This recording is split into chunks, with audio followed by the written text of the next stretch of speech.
देखिए, सबसे पहले तो जो लोग इन्होंने गिरफ्तार कर रखे हैं, आप लोगों के सामने भी क्लियर हो चुका है कि वो दोषी नहीं है।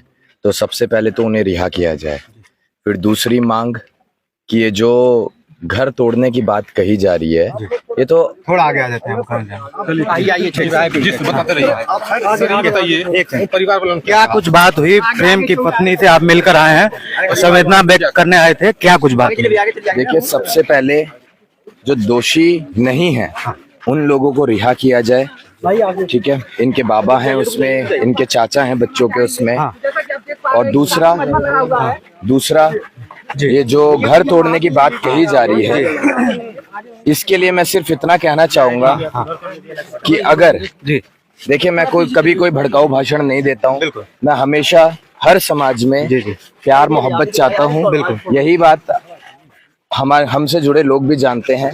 मैं कुछ बात ऐसी नहीं कहूंगा जो बायस्ड हो जाए, जो एक समाज को लेकर चले। मैं चाहूंगा कि प्रदेश में, देश में शांति का माहौल बना रहे और गगन जी, आप दोनों जातियों में, आज आप इस दोनों परिवार जातियों में प्यार मोहब्बत रहे। इसी क्रम में मैं इतना कहूंगा, क्या आप इस क्रम में मैं इतना कहूंगा, भड़काऊ पोस्ट जो हो रहे हैं ये भाईचारे को खराब करने के लिए हो रहे हैं। और ये सिर्फ और सिर्फ वो लोग करना चाहते हैं जिन्हें रोटियां सेकनी है अपनी राजनीतिक। तो सबसे पहले मैं जो राजनीतिक रोटियां सेकना चाह रहे हैं इस मुद्दे को लेकर, उनसे कह देना चाहता हूं कि ये मुद्दा बड़ा सेंसिटिव है। किसी ने अपने लोग खोए हैं तो इसको राजनीतिक बिल्कुल ना बनाया जाए। और आप लोगों की भी ये जिम्मेदारी है, मीडिया की। मैं आप लोगों के सामने कह के जा रहा हूं, कोई आदमी अगर आ रहा है तो कोई ऐसी चीज आप ना दिखाएं बाहर जो कंट्रोवर्सी बन जाए और जो दो समाज के बीच में भाईचारा खराब करे। इट इज योर रिस्पॉन्सिबिलिटी, ठीक है। गगन जी, आप युवा हैं, मुझे लगता है तमाम युवा आपको फॉलो करते हैं और आज यहाँ पे ताकि हजारों की संख्या में प्रेमचंद यादव के समर्थक नारेबाजी किए। मुझे लगता है आप जैसे युवाओं को एक संदेश देना चाहिए देश को कि एक ऐसा संदेश जाए। इसके लिए मैं कहना चाहूंगा कि ये जो जाति विशेष लड़ाई बनाया जा रहा है इस मुद्दे को, सबसे पहले तो आप इस भड़काऊ बयान से लोगों के द्वारा जो आपत्तिजनक बातें करी जा रही हैं, किसी विशेष समाज के द्वारा जो किसी को ट्रिगर किया जा रहा है और लोगों को उकसाया जा रहा है, सबसे पहले इस काम को बंद कीजिए। क्योंकि ये वो समाज है, अगर हम सनातन की भी बात करें तो गर्गाचार्य, अगर आप लोगों को पता हो तो, ये यादवों का और ब्राह्मणों का बहुत अच्छा रिश्ता रहा है, ठीक है। तो उस रिश्ते को राजनीति के चक्कर में खराब ना किया जाए।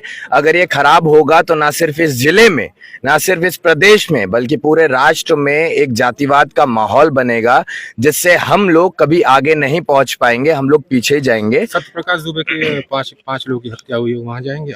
देखिए, मैं आपको एक चीज बता देता हूं, हम लोगों के ऊपर कम्युनिटी का प्रेशर है। मैं उनके परिवार के लिए भी सांत्वना प्रकट करता हूं, लेकिन हम लोगों को ये कहा गया कि आप समाज की आवाज उठाते हैं। मैं उनके लिए भी यही चीज कहूंगा। देखिए, उनके समाज के लोग उनसे मिलने आ रहे हैं, उनके समाज के लोग उनसे मिलने आ रहे हैं, हमारे समाज के लोग इनसे मिलने आ रहे हैं, लेकिन बीच में एक समझदारी वाला बयान जरूर आना चाहिए। अगर मैं समझदारी की बात कर रहा हूं कि दोनों समाज के बीच हिंसा ना हो, प्यार मोहब्बत बरकरार रहे। जो हो गया उसके लिए हमें भी दुख है, लेकिन आगे कोई घटना ना हो, यही बयान अगर उनके द्वारा भी, उनके समाज के द्वारा भी आएगा तो मैं यकीनन विश्वास रखता हूं इस चीज पर कि भाईचारा तो बना ही रहेगा और प्रशासन फिर तरीके से कार्रवाई कर पाएगा और जो दोषी होगा उसको सलाखों के पीछे भेजा जाएगा और जो निर्दोष लोग आज की तारीख में जेल में बंद हैं उनको रिहा किया जाएगा। तहसील में दलील दोनों परिवार जो है पक्ष किया और आज दोबारा पैमाइश हुई, प्रशासनिक टीम से आपकी बात भी हुई है, पैमाइश होके गया है, क्या कुछ बात हुई? देखिए, ये जो घर तोड़ने की बात कही जा रही है, इसके संदर्भ में मैं सिर्फ इतना कहना चाहूंगा कि ये उनके प्रेम यादव जी के फादर साहब के द्वारा बनाया गया था, जो कि आर्मी में अपनी सेवा दे चुके हैं और काफी सालों पहले ये घर बनाया गया था। अब अननेसेसरली इसको राजनीतिक मुद्दा बनाने के लिए आप, ये तो लहर चल रही है ना बुलडोजर चलाने वाली। अगर बुलडोजर चलेगा इस घर पर, देखिए हमने तो एक चीज का भरोसा दिलाया, चाहे हमें अपने समाज के सामने झोली फैलानी पड़े, इन बच्चों का हम ध्यान रखेंगे क्योंकि बच्चे अभी छोटे हैं। आपका बुलडोजर कहाँ चलना चाहिए वहां आप ध्यान रखिए। बुलडोजर वहां भी चलना चाहिए था जब हम बलिया में हेमंत यादव की हत्या हुई थी, तो उसके हत्यारे जो थे उनके घर पर भी चलना चाहिए था। पुष्पेंद्र यादव जब उनकी हत्या हुई थी, उनकी वाइफ ने भी फिर आत्महत्या कर ली थी क्योंकि उनको इंसाफ नहीं मिला था। तो उसके गुनहगार जो हैं उन लोगों के भी घर पे बुलडोजर चलना चाहिए था। बुलडोजर तो चलने की बहुत सारी जगह हैं, आप वहाँ पे चलाइए। अगर प्रशासन के पास तेल खत्म हो जाता है, शासन के पास बुलडोजर चलाने का तेल खत्म हो जाता है, तो हम लोग मिल के दे देंगे तेल आपको। लेकिन आप ऐसे इनजस्टिस ना करिए, आप ऐसा भेदभाव ना कीजिए कि एक पर्टिकुलर समाज को आप लोग दबाने का प्रयास कर रहे हैं। अगर ऐसा रहेगा तो हम लोग साहब बहुत स्पष्ट रूप से कह देना चाहते हैं, हमारा भी संगठन है IRO, इंडियन रिफॉर्मर्स ऑर्गेनाइजेशन, पूरे भारत से लोग जुड़े हुए हैं। अगर भाजपा इसको, और मैं बोलने से बिल्कुल भी नहीं हिचकिचाऊंगा, ना ही मैं किसी पार्टी का सपोर्टर हूँ, लेकिन भाजपा अगर इसको राजनीतिक मुद्दा बनाएगा तो फिर मैं इतना कह देना चाहता हूँ कि फिर ये नुकसान आप लोगों को देगा, ना सिर्फ उत्तर प्रदेश में बल्कि आने वाले चुनाव में हमारे लोग हर जगह हैं। हम उन्हें कहेंगे कि देखिए आपके समाज के साथ कैसे इनजस्टिस हो रहा है, और अगर आप आज इन लोगों को मजबूत बनाएंगे तो बहुत ऐसे देवरिया जैसे बहुत जिले हैं जहाँ पर आपके लोगों को दबाया जाएगा। सरकारी जमीनों पर अवैध कब्जे को लेकर क्या आपकी राय है? देखिए, क्या वो सामाजिक जमीनों को कब्जा मुक्त नहीं कराया जाना चाहिए? देखिए, ये कार्रवाई होगी और हमें प्रशासन की कार्रवाई पर भरोसा है कि उचित कार्रवाई की जाएगी, न्याय मिलेगा। लेकिन इसी क्रम में मैं तो सिर्फ इतना कहना चाहता हूँ, हम सांत्वना देने आए हैं पीड़ित परिवार को, एक समाज के जिम्मेदार व्यक्ति होने के नाते, और हम यहाँ ये चीज़ बता के जाएंगे आप लोगों के बीच, आपके मीडिया के माध्यम से, कि दोनों समाज में भाईचारा बना रहे। नहीं तो बाहर जो युवा आपको हजारों की संख्या में हमारे साथ आए हुए दिख रहे हैं ना, अगर हम ही उन्हें मिसगाइड कर देंगे तो आप देखिए देवरिया में कितना माहौल खराब होगा, और ना सिर्फ एक जिले में, पूरे प्रदेश में, पूरे राष्ट्र में माहौल खराब होगा। तो हम लोग अगर मैच्योर हैं तो ये हमारी जिम्मेदारी है कि हम कोई भी भड़काऊ भाषण ना दें और दोनों समाज के बीच प्यार बना रहे। यही चीज मैं बार बार आपसे कहूंगा। यही बातें हुई हैं कि अननेसेसरली उनके घर को तोड़ने की बात कही जा रही है, ठीक है, उनके दादाजी के नाम पे था, बच्चों ने बताया। तो देखिए, आप एक बार ना दर्द महसूस करके देखिएगा, वो बच्चे कितने छोटे हैं, अभी उनको परिवार का महसूस करना। हाँ, अभी मैं आऊंगा ना, उस पर भी आऊंगा मैं। अभी मैं उनसे मिला नहीं हूँ, लेकिन दर्द तो दोनों परिवारों का है। देखिए, अगर आप हमारी वीडियो देखेंगे, पिछली जब हमारा बाइट हुआ था, हम बिहार की यात्रा पे थे 1 से लेकर 8 तारीख तक, तो हमने कहा था कि हम किसी एक विशेष समाज के सपोर्ट में नहीं है। इंसाफ दिलाने का काम, न्याय दिलाने का काम प्रशासन का है।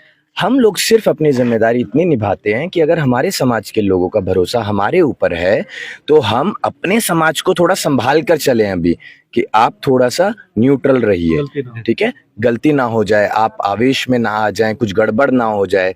इनफैक्ट मतलब लास्ट में जाकर होना समझौता ही है, लेकिन समझौते से पहले ऐसा ना हो कि बहुत लोगों को हानि हो जाए, तो हमें दुख होगा उस चीज में। अगर हमारे एक भी साथी पर लाठी भी चलती है ना, तो वो हमें दुख देती है, हमें पीड़ा देती है। और यहाँ पर आप देख रहे होंगे हजारों लोग जो बाहर इंतजार कर रहे हैं, वो उनकी पीड़ा है। अब हमारी जिम्मेदारी है कि हम आपके माध्यम से भी उन्हें समझाएं कि आप आपसी भाईचारा बनाए रखें, और प्रशासन से, शासन से सिर्फ यही कहना चाहेंगे, उचित कार्रवाई कीजिए। आप लोग एक तरफ आप लोग अपना झुकाव मत रखिए। अगर मैं योगी जी को कहना चाहूंगा, अगर योगी जी आप इनजस्टिस करते हैं तो इसका खामियाजा भाजपा भुगतेगी, क्योंकि we are one of the largest community of India, approximately 26 crore. हम लोग दम रखते हैं अपने लोगों को समझाने का, फिर मनाने का, और ऐसी हरकतें जो होती हैं जब इंसाफ नहीं मिलता है और जो निर्दोष है उसी को दोषी बनाया जाता है किसी विशेष नेता के द्वारा, तो फिर ये पीड़ा पूरे समाज को देगी, फिर वोट की चोट दी जाएगी। हम नहीं चाहते कि चोट ऐसी दी जाए जिससे कि किसी को खरोच आए या खून निकले। हम अगर चोट देंगे तो फिर वोट की चोट देंगे। के इस मामले पे अब तमाम अलग अलग पार्टियां जो जातिगत रंग देने का कोशिश कर रही हैं, ये कहीं ना कहीं खतरनाक है। आप क्या सोचते हैं इस पे? ये बहुत खतरनाक है, तभी मैंने आप लोगों से कहा कि ये आपकी जिम्मेदारी है कि आप बाहर क्या दिखा रहे हैं। अगर जातीय हिंसा होगी तो वो सिर्फ जिले तक सीमित नहीं रहेगी, वो फिर पूरे प्रदेश में और पूरे राष्ट्र में जातिवाद का माहौल बनाएगी। तो इससे हमें बचना है। गगन जी का एक आखिरी संदेश देश के लिए, तमाम उन युवाओं के लिए जो इस समय तमाम उनके जहन में तमाम बातें चल रही है। देखिए, देश को अभी रोजगार की, शिक्षा की, चिकित्सा की युवाओं की बेहतर भविष्य की, आपसी प्रेम, इन सब की ज़रूरत है। हमें डेवलपमेंट करने की ज़रूरत है। अगर इन्हीं हिंसाओं में हम लोग पड़ेंगे तो हमारा दिमाग कभी भी अच्छे से नहीं सोच पाएगा और हम जातिवाद के चक्कर में अगर पड़ गए, जातिवाद अगर इतना है कि आप अपने समाज के लिए आवाज़ उठा रहे हैं, हक अधिकार के लिए आवाज़ उठा रहे हैं तो अच्छा है, लेकिन जातिवाद इस तरीके से ना हो जाए कि आप दोषी को निर्दोष साबित करने के लिए अपनी भीड़ को